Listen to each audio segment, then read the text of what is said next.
मांगतानी दान एगो जान के सवाल बा, जिंदगी या मौत से जुझतिए गुलाल बा। बांटने के काम एह में देर न लगाई जा, मिलके सभे बबुआ के जिंदगी बचाई जा।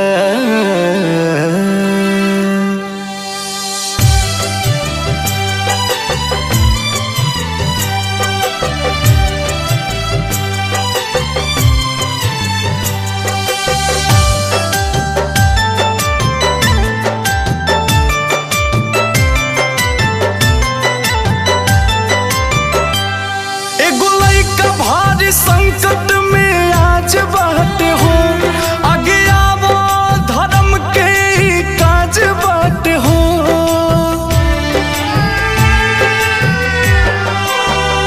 एगो लइका भारी संकट में आज बात हो, आगे आवो धर्म के काज बात हो।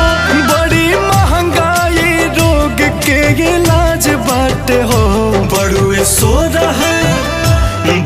सोरह करोड़ के दवैया। तू आयांस के बचा ल मोर भैया, तू आयांस के बचा ल मोर भैया। बड़ी आइल बा कठिन समैया, तू आयांस के बचा ल मोर भैया, तू आयांस के बचा ल मोर भैया।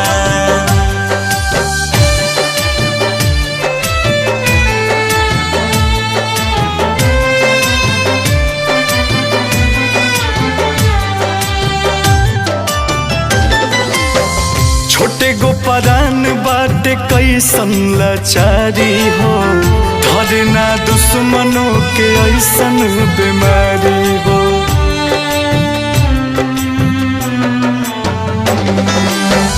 एही रे दुखवा में सब कर जरूरत बा, तबे नु जाई विपत्तिया भारी हो।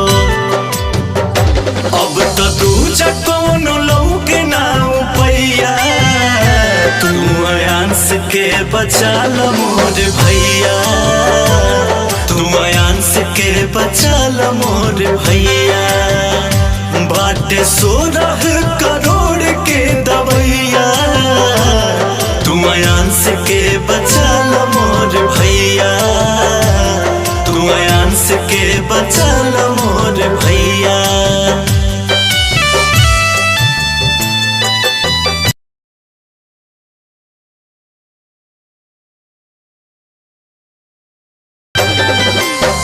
फटला सुन के जब दूसरा के छतिया हो, कैसन होई माई बाप के हलतिया हो।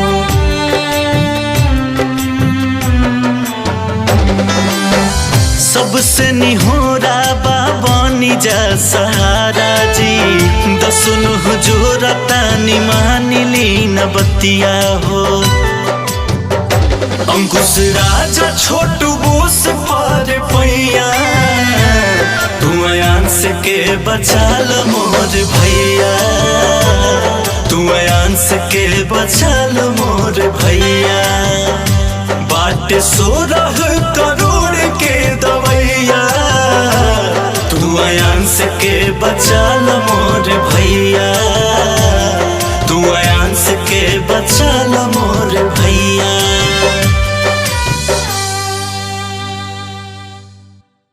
नमस्कार, मैं हूं अंकुश। नमस्कार, और मैं हूं राजा। आयांस जो कि 10 महीने का छोटा बच्चा है, इस टाइम में SMA टाइप 1 जैसे दुर्लभ बीमारी से जूझ रहा है। तो हम लोग आयांस के लिए एक सॉन्ग रिकॉर्ड किए हैं और हम लोग फैसला किए हैं कि इस गाने से जितने भी रेवेन्यू बनेंगे, यानी जितने भी पैसे बनेंगे, वो सारे आयांस के खाते में जाएंगे। इस गाने से आप लोग जो वीडियो देखें, इस गाने से जितने भी पैसा बनेंगे, सब पैसा आयांश के खाते में जाएंगे। और हम लोग का गाना गाने का मुख्य उद्देश्य यही है कि आप लोग हम लोगों की बातों को जन जन तक पहुंचाएं। धन्यवाद।